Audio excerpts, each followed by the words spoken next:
Mon mari vient de m'accuser des infidélités financières, après avoir découvert mon nouvel achat. Ses yeux sont pratiquement sortis de leurs orbites lorsqu'il a vu l'installation de jeux complète dans mon bureau.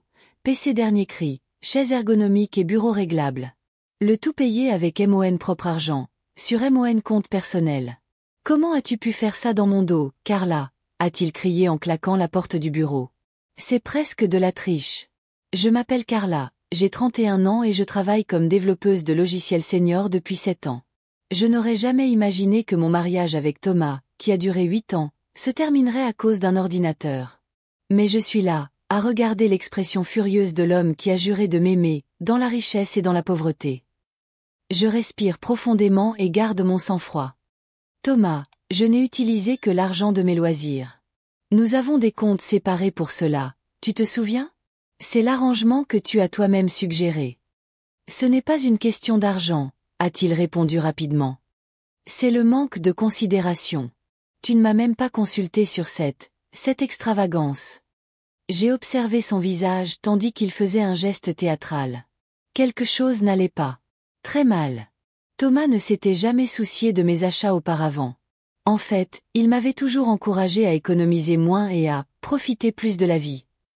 Et là, tout d'un coup, un PC de jeu, c'est un scandale? C'est alors que j'ai compris. Cette colère exagérée était un écran de fumée. Thomas cachait quelque chose. La semaine précédente, il avait reçu des messages tard dans la nuit. Son téléphone portable, autrefois toujours laissé dans un coin de la maison, restait maintenant dans sa poche ou tourné vers le bas. Et ses réunions de travail, qui se prolongeaient jusqu'à plus de 22 heures, devenaient de plus en plus fréquentes. D'accord, dis-je calmement, le surprenant. Si tu trouves que c'est injuste, je peux te le rendre. La vitesse à laquelle son expression est passée de la colère au soulagement était presque comique. Eh bien, oui, ce serait mieux. Nous devons penser à notre avenir financier, dit-il avant de quitter le bureau.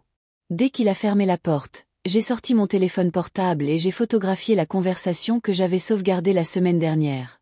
Il s'agissait d'un message que Thomas avait reçu d'un contact appelé « Ami Work ». J'ai hâte d'être à notre week-end. J'ai déjà réservé l'hôtel. Mon amour, nous devons parler de l'avenir. J'ai une surprise pour toi. Cœur rouge. Je n'ai pas confronté Thomas immédiatement. J'avais d'abord besoin de comprendre exactement ce qui se passait. Les jours suivants, j'ai donc fait semblant d'être normal tout en commençant discrètement à enquêter. Thomas a semblé soulagé par mon apparente soumission. Il m'a même dit que le problème n'était pas vraiment l'ordinateur, mais que je le laissais tomber, à plusieurs égards. Mon apparence décontractée à la maison, désolé de ne pas porter de talons hauts et de ne pas me maquiller pour dîner sur le canapé. Mon manque d'intérêt pour la préparation de dîner élaboré tous les soirs, bien que nous travaillions tous les deux à temps plein, et mon manque d'ambition. Bien que je sois un développeur senior dans une entreprise technologique. Respecté. J'aurais pu exploser à ce moment-là. J'aurais pu lui jeter à la figure tout ce que je savais jusqu'alors. Mais quelque chose m'a dit d'attendre, de rassembler plus d'informations et de me préparer correctement. Une semaine plus tard, j'ai réalisé une expérience simple. J'ai préparé un dîner de chef, je me suis habillée comme pour un événement formel et je l'ai accueilli avec un sourire parfait. Résultat? Thomas l'a à peine remarqué. Il était trop occupé à répondre à des messages sur son téléphone portable. C'est alors qu'il a lâché cette perle. Carla, étais-tu vierge lorsque nous nous sommes rencontrés à l'université? J'ai failli m'étouffer avec mon vin. J'ai failli m'étouffer avec mon vin. Tu sais bien que non. Nous en avons parlé lorsque nous avons commencé à sortir ensemble il y a 12 ans. C'est vrai, soupire-t-il dramatiquement. Je suppose que cela fait de toi une femme de faible valeur. C'était la confirmation que quelque chose de très étrange était en train de se passer. Mon mari, qui ne s'est jamais soucié de mon passé romantique, utilise maintenant des termes comme « faible valeur ». D'où cela venait-il? La réponse est venue 2 semaines plus tard, lorsque j'ai finalement confronté Thomas à propos des messages. Il a tout admis sans grande résistance. Il avait une liaison avec Amy, sa collègue de travail. Et elle était enceinte. C'est une jeune prodige de 24 ans, a-t-il dit, comme si cela justifiait tout. Et elle était vierge jusqu'à ce qu'elle me rencontre. Je suis restée muette pendant qu'il parlait, accrochée à chaque mot, à chaque excuse pathétique. Pendant ce temps, mon esprit planifiait déjà les prochaines étapes. Ce que Thomas ne savait pas, c'est que j'avais déjà parlé à un avocat. Et que j'avais beaucoup plus d'informations qu'il ne le pensait. Si vous trouvez cette histoire absurde, sachez que la réalité dépasse la fiction lorsqu'il s'agit de relations toxiques.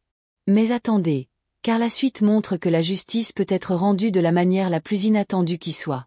Thomas a quitté la maison le soir même pour « rester avec Amy ». Il pensait que j'étais détruite, sans direction. Que je le supplierais, que j'essaierais de sauver notre mariage à tout prix. Il était loin de se douter que mon silence n'était pas celui d'une défaite, mais d'une préparation. Dès que Thomas a quitté la maison ce soir-là, je n'ai pas versé une seule larme. Au lieu de cela, j'ai appelé mon amie Olivia, qui, comme par hasard, est avocate spécialisée dans le droit de la famille. Il a enfin avoué, lui ai-je dit. Et l'histoire est encore pire que ce que nous avions imaginé. Olivia et moi sommes amies depuis l'université. Elle connaissait Thomas aussi bien que moi et au cours des derniers mois, elle avait remarqué des changements dans son comportement avant même que je m'en rende compte. C'est elle qui m'a encouragée à être vigilante. Tu as les documents que je t'ai envoyés ? Demande Olivia. Tous. Et quelques autres choses que j'ai découvertes. En fait, je me préparais depuis des semaines. Dès les premiers signes d'infidélité, j'ai commencé à tout documenter. Horaires bizarres, excuses incohérentes, dépenses inexpliquées. J'ai pris des photos des relevés bancaires communs sur lesquels Thomas avait retiré des sommes importantes sans explication. J'ai enregistré des captures d'écran de tous les messages suspects auxquels j'avais accès. Mais ma préparation la plus importante était d'ordre financier. Thomas pensait qu'il contrôlait nos finances, mais il n'avait aucune idée de ce que je gagnais réellement. En tant que développeur senior dans une entreprise technologique en pleine expansion, mon salaire avait considérablement augmenté au cours des 2 dernières années, un fait que je gardais discrètement sous le coude. Alors que Thomas dépensait de manière impulsive, je construisais tranquillement ma sécurité financière. L'allocation qu'il me donnait pour les « dépenses frivoles », comme il les appelait, ne représentait qu'une fraction de ce que j'économisais. Et il y a un autre détail crucial, la maison dans laquelle nous vivions, que Thomas se vantait toujours d'avoir « pourvu pour nous », avait en fait été héritée de ma grand-mère. Il a contribué à la rénovation, c'est vrai, mais la propriété était entièrement à mon nom, un fait qu'il oubliait commodément de mentionner lorsqu'il racontait notre histoire à d'autres. « Carla, tu dois agir vite », conseille Olivia, s'il est avec cet ami maintenant, il va commencer à déplacer des biens. Nous devons protéger ce qui vous appartient. Le lendemain matin, j'ai reçu un message de Thomas. J'ai besoin de quelques jours supplémentaires pour réfléchir. J'espère que tu réfléchiras aussi à tes choix. J'ai répondu par un simple « Ok, prends ton temps ». Il l'a interprété comme une soumission. En réalité, c'était une stratégie. Le matin même, j'ai transféré ma part des comptes joints sur un compte individuel dont Thomas n'avait pas connaissance. Je n'ai pas touché à sa part, j'ai tenu à être méticuleusement juste dans les partages, en documentant chaque centime. Olivia m'a assuré que cela serait important plus tard. Pendant ce temps, Thomas s'est mis à dépenser comme jamais auparavant. Des notifications d'achat sont apparues sur notre application bancaire commune. Dîner coûteux, cadeaux de joaillerie, week-end dans un centre de villégiature exclusif. Il se laissait clairement aller à un style de vie luxueux pour impressionner Amy. Il pense qu'il va utiliser notre argent commun pour construire une vie avec elle, ai-je dit à Olivia lors de notre déjeuner hebdomadaire. Et vous allez le laisser penser cela pour l'instant, a-t-elle répondu en souriant. Plus il s'engagera dans cette voie, plus notre dossier sera solide. La 2e semaine après son départ, Thomas s'est présenté à la maison à l'improviste. Il m'a trouvé en train de travailler tranquillement dans mon bureau, en utilisant le PC de jeu que j'étais censé avoir rendu. « Je croyais qu'on s'était mis d'accord pour que tu le rendes », me dit-il, visiblement agacé. Je l'ai regardé calmement. « J'ai vraiment réfléchi à ce que tu as dit, Thomas. Sur le fait que j'étais une déception et une femme de peu de valeur. Et j'en suis venu à la conclusion que tu as raison sur un point. Je dois m'estimer davantage. » Son expression n'a pas de prix. Un mélange de confusion et d'inquiétude. « Et toi, Thomas, comment vas-tu ?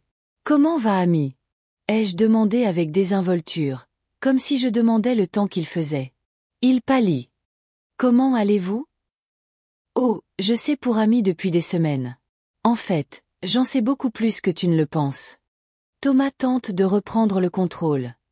Écoute, Carla, ça n'aurait pas dû se passer comme ça. Si tu avais été une meilleure épouse. S'il te plaît, épargne-moi ce discours, ai-je interrompu. Tu n'es pas en position de me faire la morale alors que tu es en train d'engrosser ta maîtresse. C'est alors qu'il a lâché la bombe qui, selon lui, allait me détruire. Amy est enceinte de 7 mois, Carla. Cela dure depuis bien plus longtemps que tu ne le penses. Et maintenant, nous allons construire une vraie famille. J'ai gardé une expression neutre, malgré le choc. 7 mois? Cela signifiait que la liaison avait commencé bien plus tôt que je ne l'avais soupçonné. Je vois, dis-je calmement. Merci pour votre honnêteté. Maintenant, si vous voulez bien m'excuser, j'ai une réunion en ligne dans 5 minutes. Thomas a semblé déçu par mon manque de réaction. Il s'attendait à des larmes, à des supplications, à un drame. Au lieu de cela, il a trouvé une femme concentrée sur sa carrière et apparemment indifférente à sa trahison. Oh, et Thomas, ai-je dit alors qu'il quittait le bureau, Olivia m'a recommandé un excellent avocat spécialisé dans les divorces. Il vous contactera sous peu. La panique dans ses yeux a été instantanée. Olivia? Ton ami avocat? Carla, nous n'avons pas besoin d'impliquer des avocats dans cette affaire. Au contraire, ai-je répondu, c'est exactement ce qu'il faut faire. Dès qu'il est parti, je reçois un message d'une source inattendue. Un collègue de travail de Thomas, avec qui j'ai eu des contacts discrets au cours des dernières semaines. Le message disait « Carla, j'ai obtenu les informations que tu as demandées sur le programme de formation des cadres. Thomas a menti sur tout. » Le puzzle se met en place. Pendant ce temps, Thomas se croyait maître de la situation. Il pensait que j'étais naïve, fragile, facilement manipulable. Il pensait que j'accepterais le divorce à ses conditions, que je renoncerais à la maison qui me revenait de droit, et peut-être même que je le supplierais de revenir. Ce qu'il ne savait pas, c'est que j'avais déjà plusieurs longueurs d'avance sur lui, préparant un retournement de situation qu'il n'aurait jamais pu anticiper. Au cours des 2 mois suivants, j'ai maintenu un accord de divorce ouvert avec Thomas. Il était visiblement impatient de tout finaliser rapidement. Après tout, Amy étant sur le point d'accoucher, il voulait être libre de fonder sa nouvelle famille. Ce que je ne lui ai pas dit, c'est que mon avocate, pas Olivia, mais une spécialiste du divorce très en vue qu'elle m'avait recommandée, prolongeait stratégiquement les négociations. Chaque jour qui passait, Thomas devenait plus désespéré et prêt à faire des concessions. Il propose de me donner seulement 25% de nos biens communs, ai-je dit à Olivia lors de notre café hebdomadaire. Comme s'il me faisait une faveur. Olivia a souri. Et la maison? Pense-t-il toujours y avoir droit? Absolument. En fait, c'est la première chose qu'il a exigée. Il a dit qu'il avait beaucoup investi, et que ce serait la maison idéale pour le bébé. Il n'a même pas mentionné que la maison est légalement la mienne, héritée de ma grand-mère. Le plus intéressant, c'est que, alors que Thomas croyait me manipuler, je recueillais de plus en plus d'informations compromettantes. Son collègue de travail, Marcus, était devenu un allié improbable après que Thomas l'ait privé d'une promotion. « Carla, tu ne vas pas croire ce que j'ai découvert », m'a dit Marcus lors d'une de nos rencontres discrètes. Thomas s'est inscrit au programme de formation des cadres en utilisant de fausses données sur son CV. Il prétendait avoir un MBA qu'il n'a jamais obtenu. Cela expliquait pourquoi il tenait toujours à traiter toutes les questions relatives à sa carrière avec autant de secret, même avec moi, sa femme. J'ai demandé à Marcus de tout documenter, ce qu'il a fait avec plaisir. Pendant ce temps, Thomas poursuivait son jeu de pression psychologique. Lors d'une de ses visites pour récupérer des vêtements, il a, accidentellement, laissé une échographie du bébé sur le comptoir de la cuisine. Comme je n'ai pas réagi, il est devenu visiblement frustré. « Tu ne vas pas demander ce qu'il en est ?» a-t-il demandé en montrant l'image. « Il n'y a rien à demander, Thomas. J'espère que vous êtes heureux tous les deux, » répondis-je calmement en continuant à travailler sur mon ordinateur portable. « Tu es si froid, » se plaint-il. « Je pensais que tu serais dévasté. »« Parce que tu voulais que je le sois, » ai-je répondu en le regardant enfin droit dans les yeux. « Tu veux me voir souffrir pour valider tes choix. Mais je ne vais pas te donner ce plaisir. » C'est alors qu'il a changé de tactique. « Carla, tu sais que nous avons toujours été une bonne équipe. Peut-être pouvons-nous résoudre cela à l'amiable, sans avoir recours à des avocats coûteux. La maison serait un bon début. Tu pourrais la transférer à mon nom dans le cadre de l'accord, et je m'assurerai que tu reçoives une compensation. » « Intéressant, » répondis-je en faisant semblant de réfléchir à l'offre. « Je vais y réfléchir. En fait, j'avais déjà tout prévu. » La semaine suivante, Mon avocat a organisé une réunion en tête-à-tête avec l'avocat de Thomas pour conclure l'affaire. Thomas a insisté pour être présent, accompagné d'amis, manifestement pour essayer de m'intimider. La salle de conférence du cabinet d'avocats était imposante, avec une table en bois massif et des murs tapissés de livres juridiques. Thomas et Amy se sont assis d'un côté, tous deux avec des expressions confiantes. Elle montrait fièrement son ventre de 7 mois. « Avant de commencer, dit mon avocat, nous aimerions vous présenter quelques documents relatifs à la négociation. Le premier document était le certificat d'héritage de la maison, qui prouvait clairement que le bien était ma propriété personnelle avant le mariage. Le second était un dossier détaillé sur les finances de Thomas, y compris tous les achats extravagants effectués pour Amy au cours des derniers mois avec notre argent commun. Le sourire de Thomas commence à s'estomper. Nous avons également ici, poursuit mon avocat, la preuve que M. Thomas a fourni de fausses informations sur son CV professionnel, notamment en prétendant être titulaire d'un MBA qu'il n'a jamais obtenu. Thomas est devenu complètement pâle. Cela n'a rien à voir avec notre divorce. Au contraire, répond calmement mon avocat. C'est extrêmement pertinent pour établir votre modèle de comportement malhonnête et de manipulation. Surtout si l'on considère que vous suivez un programme de formation de cadre obtenu grâce à ce cursus frauduleux, ce qui pourrait avoir un impact sur votre future situation financière. Amy regarde Thomas avec une méfiance croissante. Vous avez dit que vous aviez un MBA de Wharton, a-t-elle marmonné. Mais le coup de grâce a été donné lorsque mon avocat a fait glisser une dernière série de documents sur la table. Enfin, nous aimerions vous présenter ces messages échangés entre M. Thomas et diverses femmes au cours des 6 derniers mois. M. Thomas s'est levé d'un bond. C'est une atteinte à la vie privée. Pas du tout, répond mon avocat. Madame Carla avait un accès légitime à la sauvegarde dans le nuage du téléphone commun du couple, que vous avez mis en place. Tous ces messages ont été envoyés ou reçus sur un appareil payé par le couple. Amy a pris l'un des documents et a commencé à lire. Son visage est immédiatement devenu rouge. « Qui est Vanessa ?»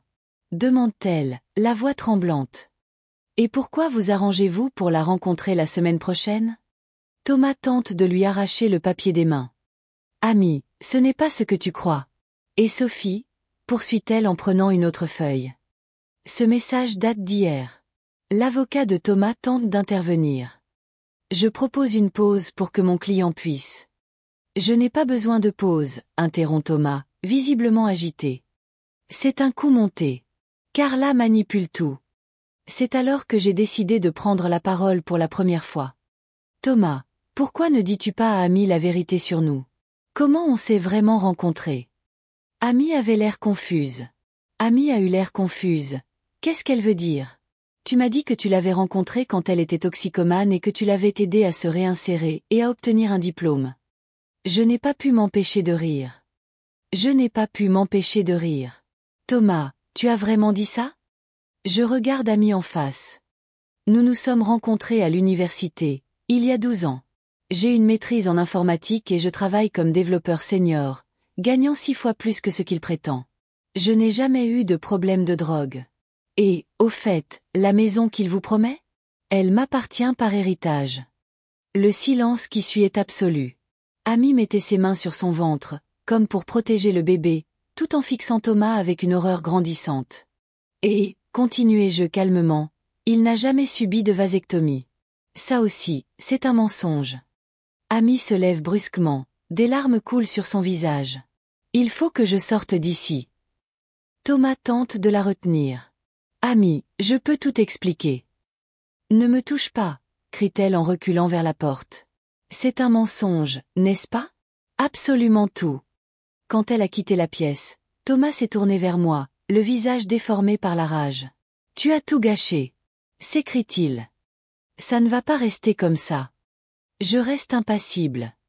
Thomas, je te propose de te calmer et d'accepter le marché que nous te proposons. C'est plus qu'équitable, compte tenu de votre situation. Son avocat, visiblement mal à l'aise, a marmonné. Monsieur Thomas, je vous recommande vivement d'examiner l'offre. À ce moment-là, j'ai pu voir dans les yeux de Thomas qu'il réalisait pleinement qu'il avait perdu. Non seulement Amy et le bébé, mais aussi la maison, sa réputation professionnelle et tout avantage qu'il pensait avoir sur moi. L'expression de son visage lorsqu'il a réalisé l'ampleur de sa défaite est quelque chose que je garderai précieusement pour toujours. Non pas pour me venger, mais pour me rappeler le jour où j'ai retrouvé mon pouvoir. Le règlement du divorce a été finalisé en un temps record. Thomas était tellement désireux d'en finir et d'éviter de s'exposer davantage qu'il a accepté pratiquement toutes mes conditions. Je suis resté propriétaire à 100% de ma maison, de tous mes comptes personnels et de retraite, et j'ai conservé 25% des biens communs, ce qui était plus qu'équitable, compte tenu de tout ce qui s'était passé. Olivia était folle de joie lorsque nous avons signé les papiers définitifs. Vous avez accompli en 2 mois ce que beaucoup de gens mettent des années à réaliser, a-t-elle commenté alors que nous sirotions du champagne ce soir-là. La vérité finit toujours par éclater, quel que soit le temps que cela prend, ai-je répondu, avec un mélange de soulagement et de tristesse. Malgré tout, 8 années de mariage allaient prendre fin. Une semaine après cette rencontre catastrophique, j'ai reçu un message surprenant. Ami voulait qu'on se voie pour parler. J'ai accepté de déjeuner dans un café discret du centre-ville. Lorsque je suis arrivée, elle était déjà assise à une table au fond, son expression fatiguée mettant en évidence son ventre de presque 8 mois. Je sais que je dois être la dernière personne à qui vous avez envie de parler en ce moment. En fait, je ne suis pas en colère contre vous, ai-je répondu sincèrement. Tu t'es fait avoir toi aussi. Ami a acquiescé, les larmes aux yeux. C'est difficile d'admettre à quel point j'étais naïve. Thomas m'a abreuvé de mensonges extraordinaires pendant près d'1 an. Il a dit que vous étiez séparés depuis 2020, mais qu'il ne voulait pas vous laisser sans abri pendant la pandémie parce que vous étiez une technicienne de soutien qui gagnait le salaire minimum. Technicien d'assistance. J'ai failli rire. Et qu'est-ce qu'il a dit d'autre? Vous vous êtes rencontrés alors qu'il vous encadrait dans le cadre d'un programme de formation professionnelle. Que vous aviez abandonné l'école secondaire et luttiez contre la toxicomanie, et qu'il vous a sauvé. Il a dit qu'il t'avait aidé à te désintoxiquer, qu'il t'avait donné des cours pour le GED et qu'il t'avait soutenu depuis. Je secoue la tête, incrédule. Et tu l'as cru? Je n'ai jamais eu de raison d'en douter, soupire Ami. C'était ma première relation sérieuse. Mes parents sont extrêmement religieux et surprotecteurs. J'ai été scolarisée à la maison jusqu'à l'université. Thomas semblait si mature, si différent des garçons de mon âge. Son visage rougit d'embarras. La vérité, c'est que je n'avais pas assez d'expérience pour reconnaître les signaux d'alarme. Quand il a dit qu'il avait subi une vasectomie et que je suis quand même tombée enceinte, nous avons parlé de « miracle ». Ami, dis-je doucement, il n'a jamais subi de vasectomie. Il ne voulait tout simplement pas d'enfant avec moi. C'était son choix. Elle a séché une larme. Tu crois qu'il voulait nous mettre toutes enceintes? Les messages que vous avez montrés à la réunion. Honnêtement, je pense qu'il voulait avoir le pouvoir sur le plus grand nombre de femmes possible. Les enfants sont un moyen de garantir ce contrôle pendant des décennies. Ami pose ses mains sur son ventre. Qu'est-ce que je vais faire maintenant? Mes parents m'ont renié quand ils ont découvert que j'étais enceinte hors mariage. Je comptais sur Thomas et son appartement. Qui n'existe pas, ai-je conclu. Il vivait avec moi tout le temps. C'était un moment étrange. 2 femmes unies non pas par l'amour du même homme, mais par une colère commune face à la manipulation qu'elles avaient subie. Je lui ai offert la carte d'un avocat spécialisé dans les droits maternels et la pension alimentaire. Vous méritez qu'il vous soutienne financièrement. Cet enfant le mérite. Ne le laissez pas fuir cette responsabilité. 3 mois plus tard, Ami a donné naissance à une petite fille en bonne santé. Elle m'a envoyé une photo accompagnée d'un message simple. Elle n'aura pas de père présent, mais elle aura une mère forte. J'ai été heureux d'apprendre qu'elle était parvenue à un bon accord de pension alimentaire et qu'elle reprenait ses études. Quant à Thomas, sa déchéance a été aussi rapide que spectaculaire. Les ressources humaines de son entreprise ont découvert les fausses informations figurant sur son CV. Un « tuyau anonyme » qui, par coïncidence, est arrivé juste après notre divorce. Il a perdu non seulement le programme exécutif, mais aussi tout son emploi. Les derniers messages qu'il m'a adressés étaient des demandes désespérées d'argent et des menaces vides de poursuites judiciaires. J'ai tout simplement cessé de répondre. Il ne méritait pas une seconde de plus de mon temps ou de mon énergie. Pendant ce temps, ma vie prenait une direction étonnamment positive. 6 mois après le divorce, j'ai reçu une offre pour diriger une équipe de développement dans une start-up prometteuse, avec une augmentation de salaire substantielle. J'ai terminé le réaménagement de mon bureau à domicile, en y ajoutant un poste de travail encore plus ergonomique et, oui, une installation de jeu encore plus puissante. Un samedi après-midi, alors que je jouais à des jeux en ligne avec des amis, Une activité que Thomas a toujours qualifiée de « puérile ». J'ai reçu une notification sur LinkedIn. Mon profil avait été consulté par nul autre que Thomas. Il avait probablement vu ma promotion et mon nouveau poste. J'ai souri. Il n'y avait pas de plus belle revanche que de vivre bien, exactement comme je le voulais. 1 an après le divorce, j'ai rencontré Thomas par hasard dans un restaurant. Il était seul, visiblement abattu, son costume coûteux remplacé par des vêtements simples et sans l'air arrogant qui le caractérisait. Nos regards se sont croisés brièvement avant qu'il ne détourne rapidement les yeux, incapable de maintenir le contact visuel.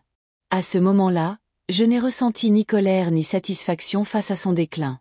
Je n'ai ressenti que de la gratitude pour avoir échappé à une relation basée sur le mensonge et la manipulation. La leçon la plus importante que j'ai apprise est peut-être celle de la confiance en soi. Pendant des années, j'ai laissé Thomas définir ma valeur, en tant que professionnelle, en tant que femme, en tant qu'épouse. J'ai accepté ses critiques et ses rabaissements sans poser de questions, en intériorisant sa vision déformée.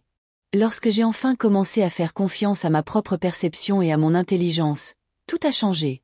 Ce n'est pas la révélation de Thomas qui m'a libérée, c'est mon refus de continuer à croire ses mensonges à mon sujet. Comme l'a dit Olivia lors de notre dernier dîner de célébration, la véritable infidélité financière, c'est qu'il m'a volé ma confiance en moi pendant tant d'années. C'était le plus grand des crimes. Aujourd'hui, ma vie est méconnaissable, dans le meilleur sens du terme. Je dirige une équipe talentueuse, j'ai un cercle d'amis sincères et j'ai appris à apprécier mes propres décisions et choix. À tous ceux qui vivent une situation similaire, je rappelle que la patience stratégique l'emporte sur les réactions impulsives.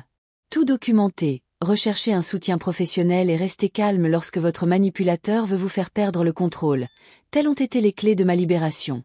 La meilleure revanche n'est pas de détruire son ennemi, mais de reconstruire sa vie d'une manière si extraordinaire que le passé ne soit plus qu'un lointain chapitre de l'histoire de sa croissance. Thomas voulait me voir petite, dépendante et peu sûre de moi. Au lieu de cela, j'ai trouvé ma propre grandeur. Si cette histoire vous a appris quelque chose, c'est que derrière chaque accusation absurde d'un manipulateur se cache généralement sa propre culpabilité. Et que personne d'autre que vous ne peut définir votre valeur.